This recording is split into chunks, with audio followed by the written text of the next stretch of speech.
You're listening to The World at 8 with Lynn Mozart.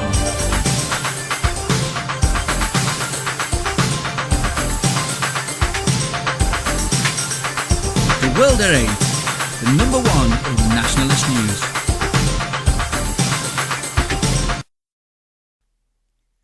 Highlights of the news today, Monday the 28th of October 2013. 8 years for Impotent It's My First Time I'm Sorry, Sudanese Rapist. 7 years for illegal immigrant rapist who wasn't deported 7 years ago. Father started killer blaze after daughter planned to wed lover he didn't approve of.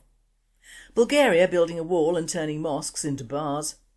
Refugees at Poland's gates. Dutch scientists are seeking to create mutant flu viruses. High prelates trade luxury cars for economy vehicles.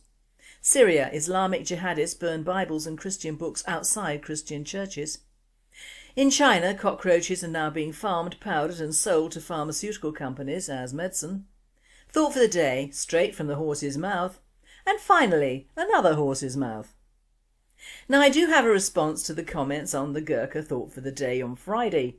Firstly, thank you to Pete Malloy for his comments, and I would highlight the fact that World at 8 is a Radio Britain podcast. It goes out on YouTube as well as through the BNP site.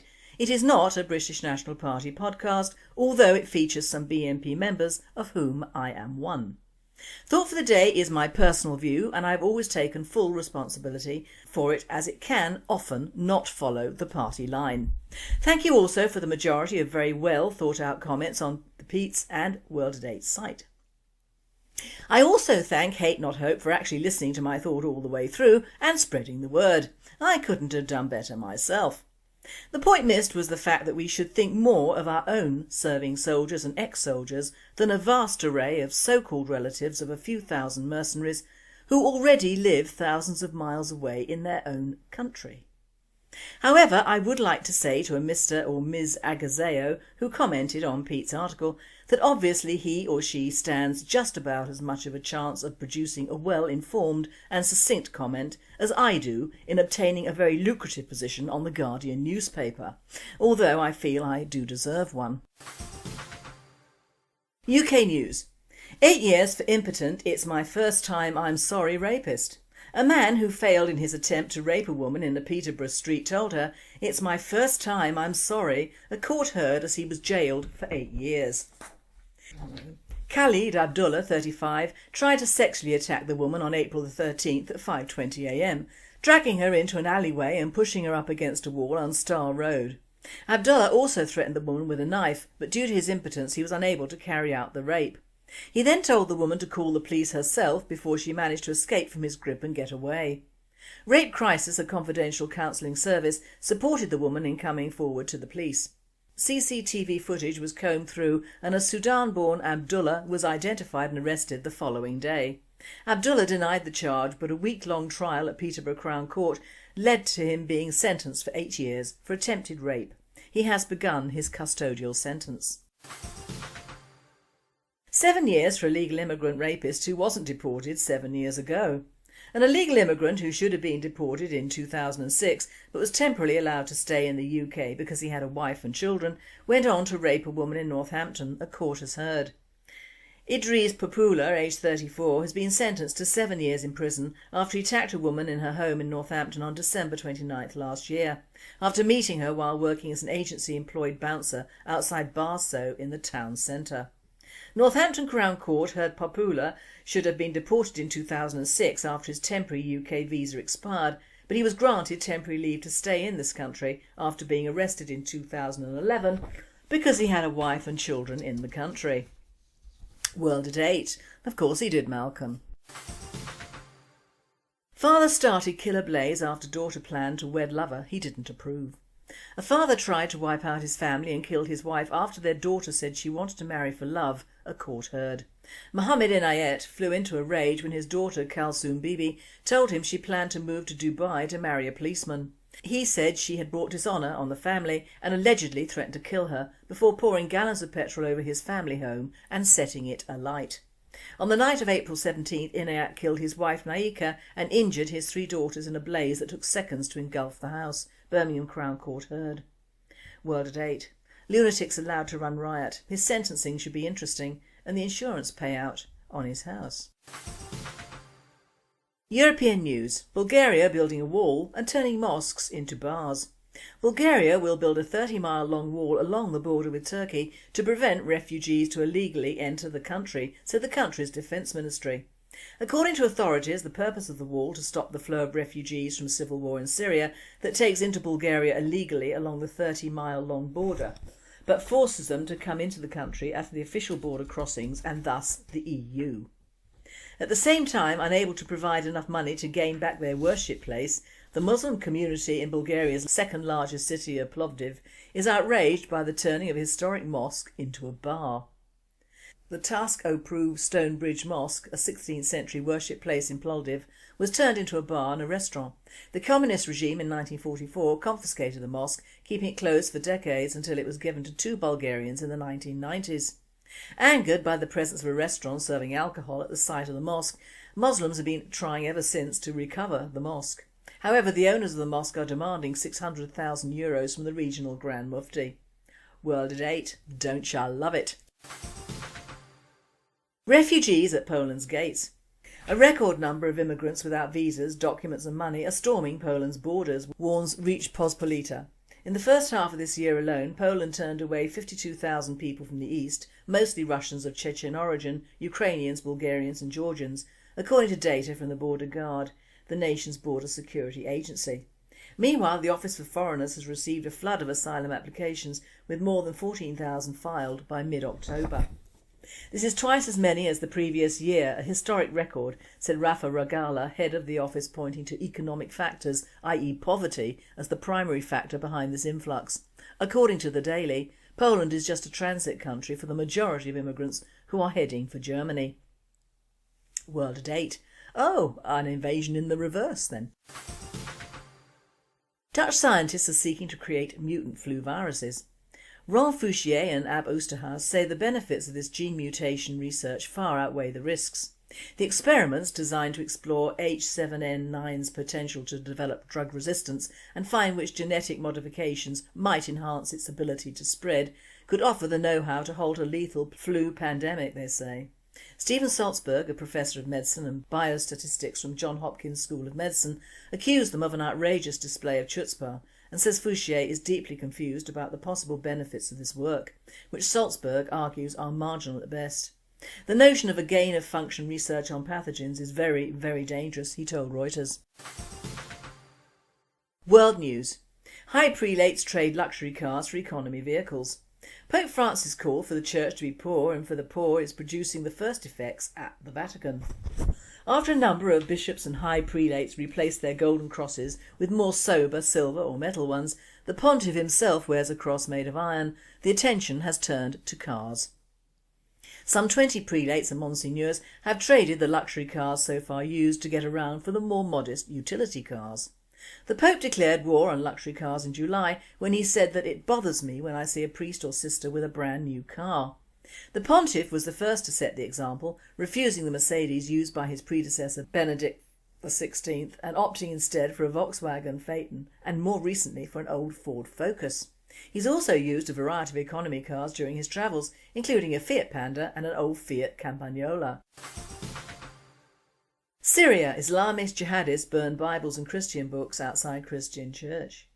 The militia of the Islamic State of Iraq and the Levant, the faction that in several regions of Syria monopolised the armed insurrection against the regime in Damascus in recent days, have organised a book burning of Bibles and Christian books in front of the Greek Catholic Church of Our Lady of the Annunciation in Raqqa, the Syrian city which has been for months under the control of anti-Assad militias.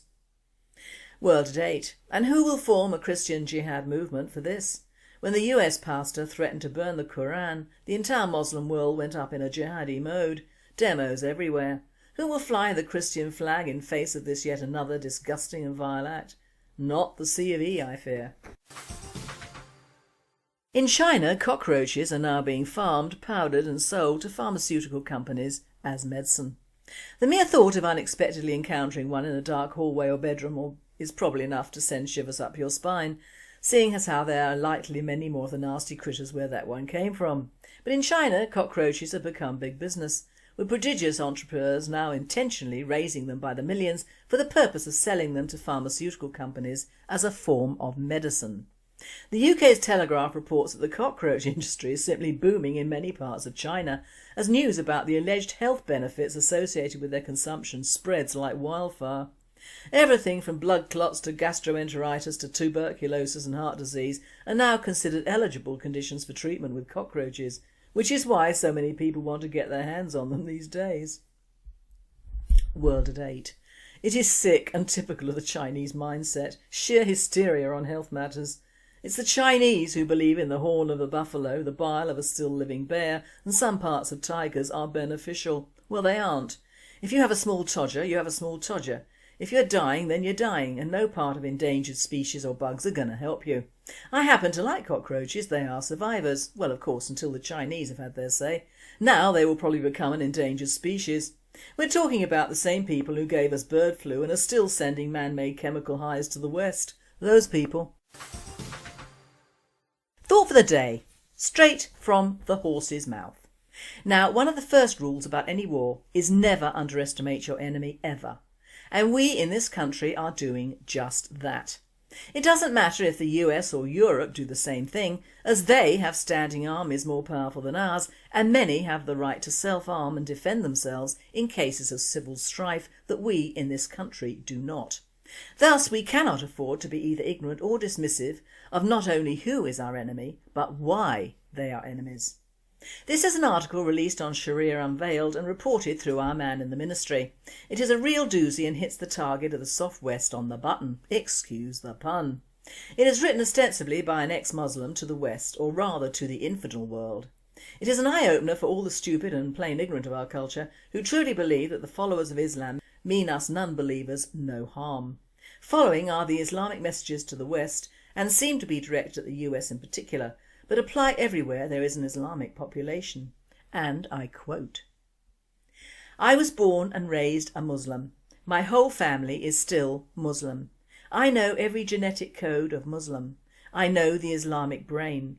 I live and breathe with them. I am an insider. I left Islam when I understood that Islam is a sick and evil religion. To the infidels of the West, Constitution for the new Islamic Republic of EU and USA is under construction. We will fight the infidel to death.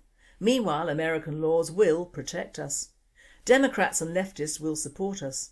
UNO will legitimise us. CAIR will incubate us. ACLU will empower us. Western universities will educate us. Mosques will shelter us. OPEC will finance us. Hollywood will love us. Kofi Annan will pass politically correct sympathetic statements for jihadists. Our children will immigrate from Pakistan, Egypt, Saudi Arabia, Iran and Indonesia, and even from India to the US and to other Western countries. They will go to the West for education in full scholarship. America is paying and will continue to pay for our children's educations and their upbringing in state-funded Islamic schools. We will use your welfare system. Our children will also send money home while they're preparing for jihad. We will take the advantage of American kindness, gullibility and compassion. When time comes, we will stab them in the back. We will say one thing on the camera and teach another thing to our children at home. We will give subliminal messages to our children to uphold Islam at any cost. Our children in America will always care more about Islamic countries' interests than US interests. We will teach our children Islamic supremacy from the very childhood. We will teach them not to compromise with infidel. Once we do that from the very early age, our children won't hesitate to be martyrs. We will take over the Europe first and then US will be next. We already have a solid ground in the UK, Holland, Sweden, Spain, Italy, Germany and now in the US. Our children will marry or impregnate Caucasian in Europe and in America. We will mix with intricate fabric of the Western society, but we will still remember to jihad when time comes. Who are we? We are the sleeper cells. We will raise our children to be loyal to Islam and Muhammad only. Everything else is secondary. At the time of the real fight, we will hold our own children as our armour. When American or Israeli troops shoot at us, the world will be watching. Imagine the news in the world, death of Muslim babies by infidels. We know CNN, ABC, CBS are broadcasting live. Al Jazeera will pour gasoline on the fire. The news will spread like wildfire. Americans kill 6 babies, 10 babies. Jews kill 2 women. Keep your nukes in your curio cabinets. Keep your aircraft carrier or high-tech weaponry in the showcase. You can't use them against us because of your own higher moral standard. We will take advantage of this and use it against you. We won't hesitate to use our children as suicide bombers against you. Visualise the news flash all over the world. A Muslim mother is sobbing, crying. Her babies are killed by Jews and Americans. The whole world is watching live. Hundreds of millions of Muslims all around the world are boiling. They will march through Europe. We will use our women to produce more babies who will in turn be used as shields. Our babies are the gift from Allah for jihad. The West manufactures their tanks in the factory. We will manufacture our military force by natural means, by producing countless children. That is the way it is cheaper. You infidels cannot defeat us. We are 1.2 billion. We will double again. Do you have enough bullets to kill us? On the camera, we will always say Islam is the religion of peace. We will say jihad is actually inner jihad. Moderate Muslims will say there is no link between Islam and terrorism, and the West will believe it, because the West is so gullible. Moderate Muslims all over the world will incubate jihadists by their talk of defending Islam. Using the Western legal system, we will assert our Sharia laws slowly but surely. You will be impressed when you meet a moderate Muslim personally, as your next door neighbour, co-worker, student, teacher, engineer, professionals. You may even like us. You will find us well-mannered, polite, humble, that will make you say, wow, Muslims are good and peaceful people. But we will stab you in your back when you're sleeping, as we did on 9/11. There will be more 9/11s in Europe and in America. We will say we do not support terrorism, but America got what it deserved. Muslims, CAIR, ISNA, MPAC and other international Islamic organisations will unite. We will partner with leftist ACLU and Kofi Annan and the UN, and if we have to, then even with France. Fasten your seatbelt. The war of civilisations has just begun. We will recite Quran and say Allahu Akbar before beheading infidels, as we have been doing. We will videotape those and send to all infidels to watch. They will surrender. Islam means surrender.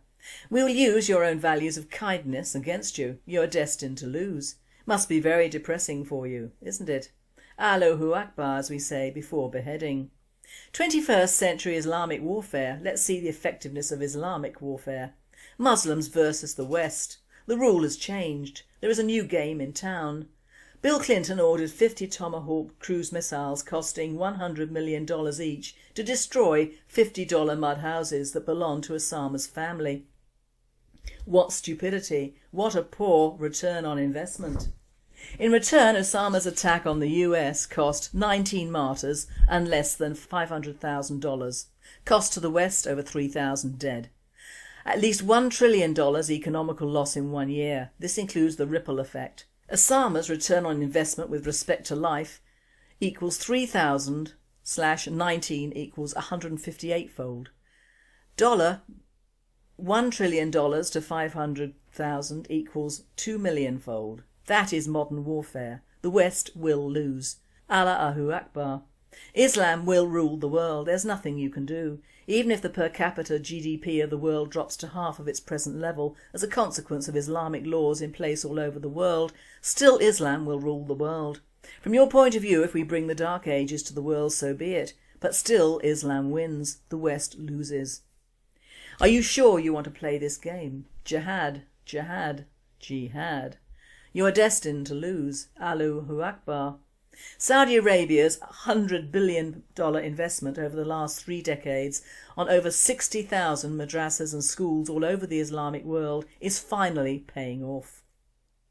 While the West was busy inventing medicine, increasing life expectancy, elevating human suffering, decoding the human genome to find a cure for cancers, heart disease and more, launching space shuttles, inventing the internet, working on new laws and theories for human rights, developing better economical models for a more prosperous world, while ACLU was gaining control over common sense, while American ingenuity was benefiting the rest of the world, We Muslims were busy producing over 200 million out of 1.4 billion walking, talking, none-thinking, West-hating, pre-programmed, suicidal, parasitic, terrorist robots. You can't win. The genie is out of the bottle. We will use America's kindness, fairness, compassion, freedom of speech and non-discriminatory policy against them. We will stab them in the back. What are you going to do? You are doomed. Not nice, but at last some truth from Islam. The one I'm about to read now is from I'm No Kafir in France, and he picked this up. Excuse the English, it isn't good, and I've left it as the original. The following are excerpts from an article by an Algerian blogger living in England.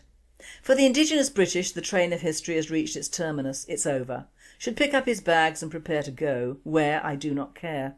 When the various parts of the UK began to rot, those indigenous born left the areas affected, since then transformed into violent slums. Gradually the day comes when providing grants for community cohesion does not solve the problem, and as you have no money left, you no longer have this option. Gradually the British race is replaced, and the Muslims and their supporters, amongst others, are happy. You British look blissfully at your nation from your safe havens and are happy to have never voted for the British National Party. In the ocean, when an animal is injured, raptors come in from everywhere. Everyone wants his little piece, and your country is the dying animal today. They are descending on you from everywhere, these raptors, through your taxes, your finance, housing, food and care of those who are trying to replace you. When there will not be enough workers to pay for parasites, it will be chaos and violence. For this immigration, the UK particularly selected populations incapable of gaining or producing even their own daily bread. Whilst immigrants like me work hard, ask for nothing and are ashamed of those of us who do not, instead preferring to be idle, lazy parasites, this is something you seem to like and encourage. You call it something like multiculturalism. You are fools, as my French countrymen and indigenous peoples all over Europe and the world, because they will take you over and eliminate you. The British only want one thing, to disappear. They are too ashamed to exist. Only a minority of you stupid British want to change the situation whilst you're still a majority. Because it's time to respond. Do it before it's too late. Now this isn't a nationalist message or even my message, it's from the horse's mouth. And it is facts. Guys, just the facts. In my opinion, our problems with general immigration pale in comparison to what the true enemy in our midst is. They can be your neighbours, your shopkeepers, your carekeepers, your landlords, your teachers, your nurses, your MPs and your councillors, your doctors and many more. If they are of the Muslim persuasion, they are almost certainly the wolves in sheep's clothing, and they could also be part of your family. I certainly don't deny there are probably some very good, kind-hearted, clever and devoted people who belong to Islam. But you must remember the Islamic agenda and the long-term plan. It may include you or may not, but beware, buyer, or buyer, beware. And finally, another out of the horse's mouth. A guy was sitting quietly reading his paper when his wife walked up behind him and whacked him on the head with a magazine. "What was that for?" he asked. "That was for the piece of paper in your trouser pocket with the name Laura Lou written on it," she replied. "2 weeks ago when I went to the races, Laura Lou was the name of one of the horses I bet on," he explained. "Oh darling, I'm sorry," she said. "I should have known there was a good explanation." 3 days later he was watching TV when she walked up and hit him on the head again, this time with a frying pan which knocked him out cold. When he came to, he asks, "What was that for?" "Your horse phoned." You've been listening to The World at 8. I am Lynn Mozart and I wish you all a very good night.